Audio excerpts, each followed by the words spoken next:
충청투데이 국회 출입기자 맡고 있는 이환구 기자입니다. 안상수 의원님께 한 말씀만 여쭙겠습니다.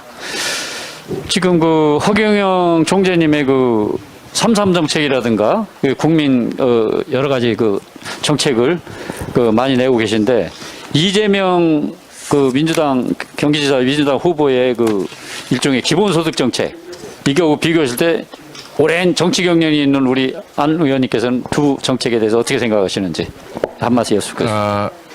제가 이제 그걸 단순 비교하는 것보다 한 말씀을 좀 드리겠습니다. 저는 이제 원래 포퓰리즘적인 정책을 좋아하지 않습니다. 벌써 26년 동안 정치를 했고, 과거에 기업의 경영인으로 CEO 출신이기도 했습니다만, 아닌 게 아니라 제가 말씀드린 대로 과거에 허 후보 말씀하시는 거를 얼핏 듣고 좀 허황되다 이런 생각을 했던 것도 사실이고, 그런 가운데 요즘에 이제 시대가 바뀌었습니다.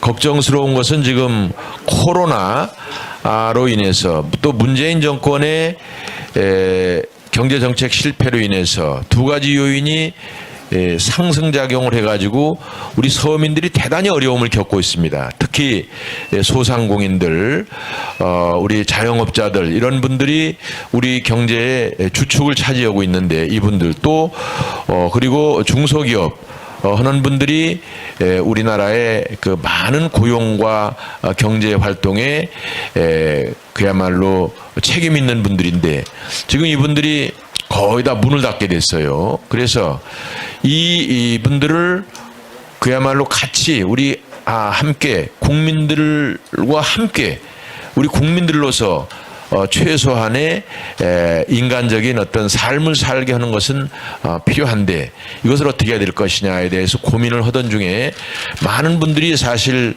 그 허경영 후보의 정책을 벤치마킹 했던 것도 또한 사실입니다. 그런 가운데 지금 보면은 오히려 그 이재명 지사의 이재명 후보의 그 정책은 지출 막 퍼준다 하는 그런 내용으로는 많이 국민들한테 어필이 됐는데, 어떻게 할 거냐라는 거에 대해서 오히려 허 후보보다 저는 부실하다고 생각을 했습니다. 따라서 국민들께서 만약에 이런 포퓰리즘적인 후보를 이러한 그 국민들한테 이런 그 배당금적 성격이라든지 국민들한테 시혜적 혹은 국민들한테 지급하는 이런 그 우리 복지적 성격의 자금은 오히려 우리 허 후보가 차라리 낫다.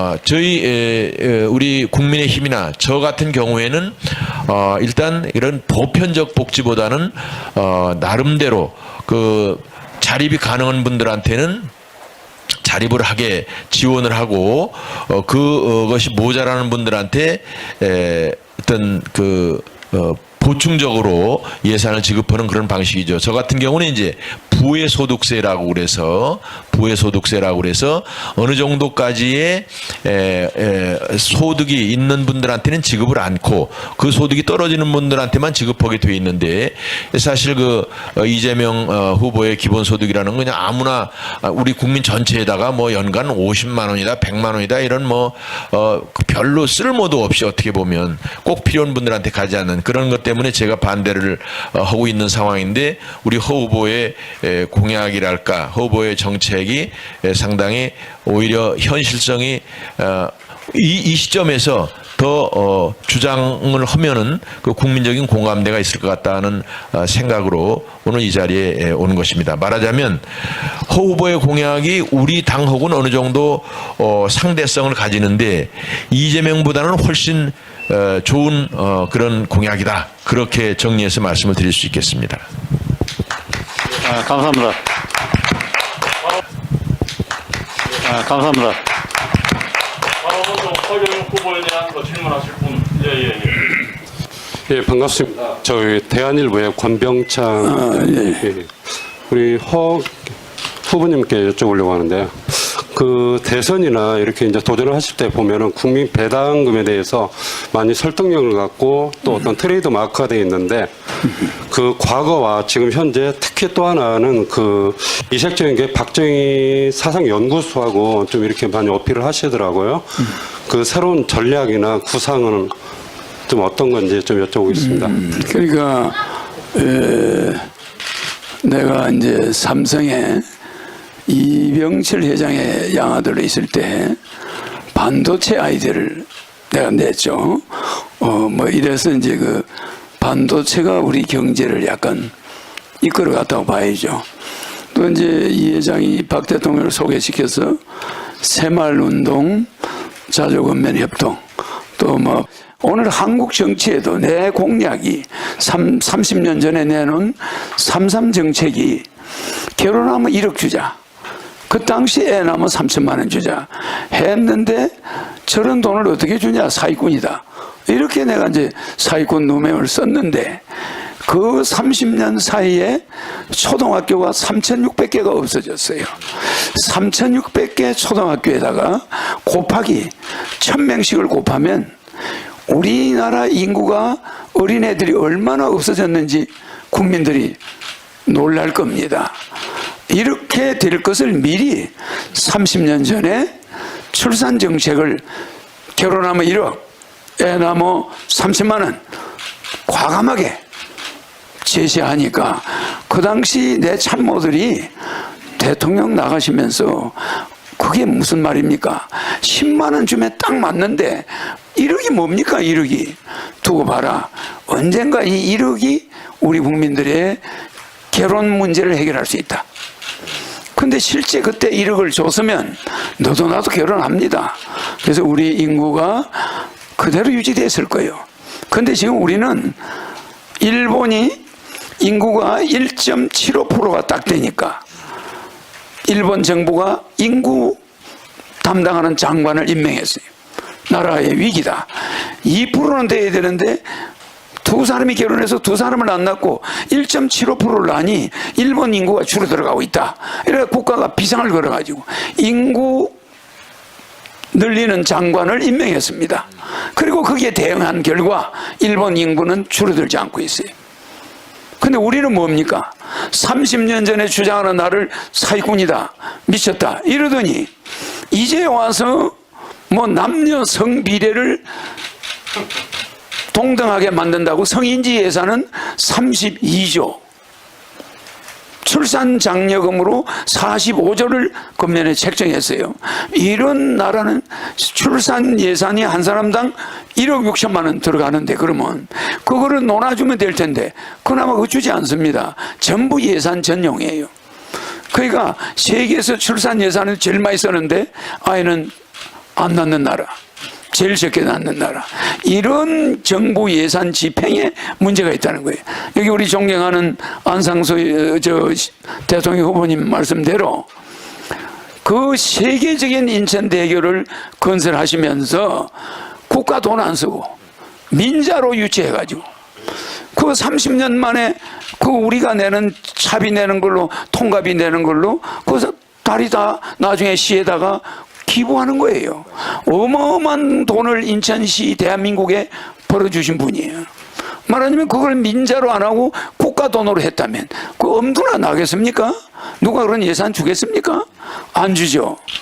그러니까 그 비싼 땅값이 비싼데 그 섬을 확장해가지고 평당 60만 원대 미만으로 땅을 조성해서 그거를 우리 주택난을 해결하고 아파트를 짓고 해외 기업들을 유치하고 이런 빌딩을 짓고 그 조경을 만든 거는 상상을 초월하는 그런 아이디어맨이에요. 그래서 나는 우리 안상수 이 후보님을 존경하는 겁니다. 저는 아직까지 이런 분을 아직 본 적은 없어요. 오늘 처음 이렇게 직접 만나 뵙지만은 그 항상 그 다리를 지나갈 때마다 나는 안상수 후보님이 만들었다는 걸 알고 있었거든. 또 송도를 가서 있을 때마다 그 조경에 대해서 감탄을 했어요. 그 전부 우리 안상수 시장님이 만들으셨단 말이에요. 그래서 나는 거기에 대해서 알고 있었기 때문에 그렇다고 뭐 이 시장님을 만나러 가서 만날 수도 없는 거고 오늘 이렇게 참 대통령을 나가시다 보니까 나는 이런 우리 안상수 후보님 같은 분이 우리나라에 정말 대통령이 될 출마할 자격이 완전 아주 완벽하게 갖췄다고 나는 생각합니다.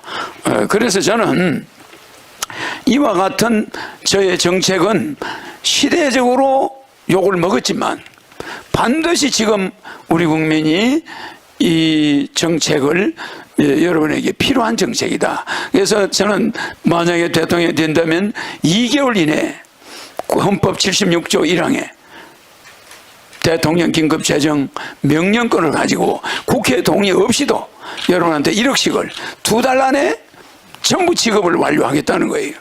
대통령이 청와대 결재 제1호로 대통령 긴급재정 명령권을 발동하고 그 결재에 사인을 함으로써 여러분들은 국가가 채권이 정확하게 2천조짜리 채권을 끊어서 정부가 보증하고 한국은행에서 시중에 그 돈을 풀어서 전체 18세 이상 성인들에게 100% 지급하는데 중산층까지만 지급하겠다는 거예요.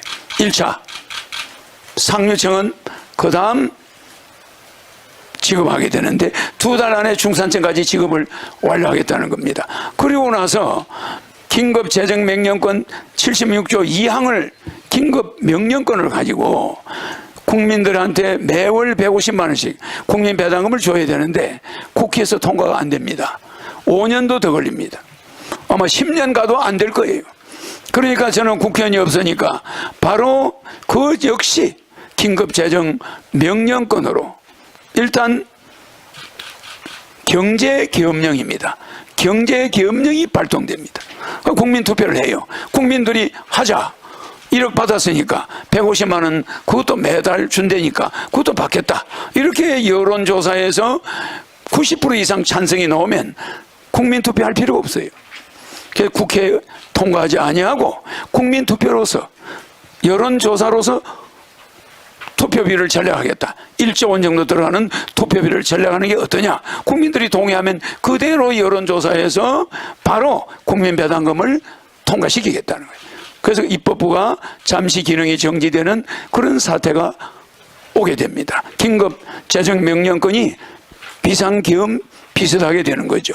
이렇게 해서 국회의원 없이도 해낼 수가 있다. 그런 뜻이 있기 때문에 의원이 없는데 어떻게 할 수 있느냐. 의원이 있는 당에서는 하기 어렵습니다. 국회의원들 보고 월급 받지 마라.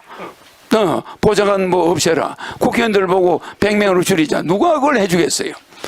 국민들한테 세금을 한 푼도 더 받지 않고 세금을 전략해서 70% 전략해서 국민들한테 매월 150만 원씩 돌려주겠다. 이거 국회의원들이 하겠습니까? 기성정치인들은 안 합니다. 가장 자유로운 사람이 저라는 거. 그래서 우리 한상수 우리 후보님이 뭐 저와 이렇게 만났습니다만은 그래도 그 당과는 의견이 다르지만은 상당히 제 공약과 저희 미래에 대해서 예감을 가지고 계신 분이 아니냐. 대기업에 들어가서 대기업에 그래도 CEO로서 대표이사를 까지 올라가시고 그걸 인정받아서 정부에서 국회의원으로 나가라. 뭐 또 국회의원으로 나가서 3번 붙으시고 또 시장을 자발적으로 나가셔서 2번 붙으시고 그러니까 이런 입지전적인 이런 분이 미래를 굉장히 간운이 어떤 사람보다 간운이 좋으시고 또 정치 운이 좋으시고 시운이 좋으신 분입니다. 이런 분이 저와 만났다는 거. 이 우리 안상수 후보님의 미래에 아마 굉장한 행운이 나는 있을 거라고 더 큰 관운이 올 걸로 나는 보고 있습니다. 그래서 오늘 이렇게 서로 만나서 참 이 기자회견도 할 수 하고 이런 자리를 우리 마련하신 우리 안상수 후보님께 진심으로 감사를 드립니다. 예. 감사드립니다. 제가 간단하게 좀 부연해서 말씀을 좀 드릴까요? 미국 정치 뭐 속담이라기보다도 그냥 정치적으로 이런 유머가 선거 때 공약은 다 버리고 5%만 지켜라 이러는 게 있어요. 그 뗏목을 타고 건너가서 뗏목을 버려라 이런 것도 있고 사실 공약에 너무 집착하면은 잘못하면은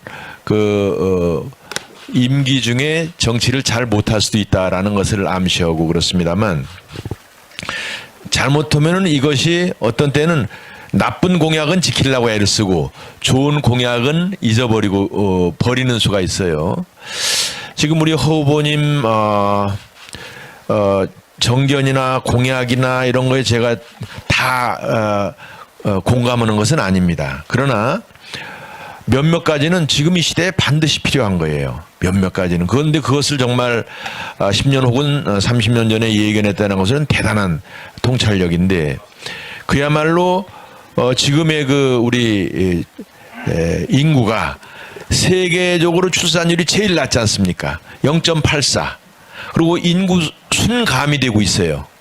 그러면 나라가 없어지는 겁니다. 뭐 그걸 미리 참 예견했다고 볼 수도 있는데, 사실 저도 그래서 출산 정책에 대해서만큼은 일단 15살 될 때까지, 잉태에서부터 15살 될 때까지는 국가에서 키워야 된다, 이렇게 주장을 하고 그런 철학을 가지고 지금 정책을 조율 중에 있습니다. 금액이나 이런 거를 뭐 어느 정도 이렇게 합당해야 되기 때문에 저희 입장에서는, 그러니까 그런 건데, 이미 이런 오래전에 그런 정책을 개발하고 또 국민들한테 말씀드리기 시작했다는 건 큰 정말 의미가 있는 것이다. 지금은 누구도 이 정책에 대해서 부인하기 어렵다. 다만 이것을 어느 정도 단계에서 어느 정도 규모로 갈 거냐라는 건데, 저는 이 부분은 좀 과감하게 해야 된다라고 생각하는 사람 중에 하나입니다. 저 자신이 모두에서 말씀드렸듯이 저는 이렇게 포퓰리즘적 정책, 소위 현금 살포적 정책이라는 것에 대해서 부정적인 견해를 가지고 있습니다만, 우리 어린이들 국가를 유지하기 위해서, 그리고 그것도 많은 어떻게 보면 그 생태계 조성이 돼서 거기서도 그런 산업이 발전되게 돼 있는 겁니다. 우리 아이들이 없어지면은 지금 학교도 없어지죠. 아이들 옷 만드는 공장도 없어지죠. 아이들 없으면 아이들 놀이터 없어지죠. 뭐 이런 게 다 경제의 또 역기능을 하는 거거든요. 따라서 인구가 늘어나면서 사회적 산업 생태계도 그쪽으로 이렇게 순기능할 수 있도록 하는 것이 지금으로서는 가장 주요한 정책 중에 하나다. 아까 말씀드린 저희 이제 일자리 도시 주택을 500만 원대 100만 호, 500만 원대에 30평이면 1억 5천입니다. 이것을 100만 호 공급하는 거하고, 또 첨단 산업, 반도체, AI 혹은 배터리 혹은 백신을 비롯한 바이오 산업을 하는 단지를 조성해서 무료로 2030한테 임대를 해가지고, 그야말로 무료입니다. 무료라는 게 이제 우리 허 후보님의 개념이랑 비슷한 건데, 다만 무료로 해서 이 우리 젊은이들한테 그런 스타트업을 할 수 있도록 무상으로 빌려주는데, 그 무상으로 하는 것을 우리가 잘 이렇게 비즈니스 모델을 만들어서 할 수 있다는 것이 중요합니다. 무료라는 게, 세상에 무료라는 게 있을 수가 없죠. 다만 논이 이 대도시 주변에 있는 유휴농지가 가격이 싸기 때문에 그 중에 3분의 1은 대지로 분양을 하고, 그 분양된 대금으로 산업단지를 공짜로 우리가 기반 조성이 가능하기 때문에 그것을 무료로 준다는 겁니다. 어디야 무료로 하늘에서 떨어져서 돈이 떨어져서 조성하는 건 아니죠. 그러니까 이런 경영 기법, 행정의 노하우가 있어야 된다는 것을 말씀드리는 거고, 그러면서도 이제 아까 그런 아이들 출산 문제에 대해서는 국가 예산도 과감하게 조성을 해야 된다. 그런 동의되는 그런 공약이 꽤 여러 개 있습니다. 여기서 열거진 않더라도. 또 하나 좋은 접근은 뭐냐? 이 예산을 전략을 한다.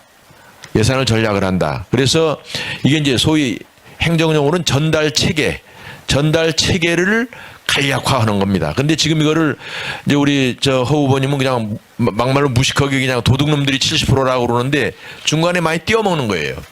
많이 새 나가는 겁니다. 이것을 간결하게 해야 됩니다. 이것은 공무원 수를 줄여야 되는 겁니다. 문재인 정권은 거꾸로 간 거예요. 공무원 수를 늘려서 단계마다 이게 흘리고 막말로 띄어먹고 이런 게 있단 말이죠. 그래서 이런 것들이 말씀은 거칠지만 당연히 가야 될 길이다. 공무원 줄이고 하면서 중간에 새는 돈을 아끼고 이렇게 가지고 가야 된다. 이제 그러면서 또 이제 아주 저도 이제 생각은 같은데 그거를 감히 얘기는 못하지만 저는 이 경제범들한테는 이것을 본인이 선택할 수 있도록 아주 벌금이나 이런 거를 과하게 해야죠. 물론 과하게 해서 그것을 국가 예산에 투입하든지 우리 어려운 국민들과 함께 하는 게 나는 일리가 있다고 생각했습니다. 그 전서부터 저는 그런 생각을 했습니다. 이게 이제 죄형 법정주의나 여러 가지 좀 따져야 될 부분이 있는데 그러나 지금 우리가 비상시국이에요. 굶어 죽는 겁니다. 지금 우리 코로나 때문에 어떻게 되어 있습니까? 지금 코로나로 죽기 전에 굶어 죽겠다는 거 아니에요. 그러니까 이런 것을 그 유연성 있게 하는 행정으로 본다면 얼마든지 취택이 가능한데 사실 허 후보님이 그걸 오래 전서부터 그거를 주장도 하고 지금까지도 그거를 아주 세밀하게 어떤 부분은 관철시키려고 하는 노력에 대해서 일정 부분 이거는 국민들도 굉장히 감사를 해야 될 일이다. 저는 그렇게 생각합니다. 예, 감사합니다. 두 번째 추가 질문을 받을 텐데요. 그 받기 전에 그 두 분이 이 말에 할 말씀 있으시면 마지막으로 듣겠습니다. 우리 안상수 후보님 말씀 잘 들었습니다. 저기 논어에 보면은 군자는 말이 행동보다 앞서는 걸 부끄러워해야 된다. 말이 행동보다 앞서는 걸 부끄러워해야 한다. 이런 걸 어릴 때 내가 사서오경을 떼면서 배웠기 때문에 만약에 내 공약을 지키지도 못할 말을 해가지고 수치를 당하는 일은 없을 겁니다.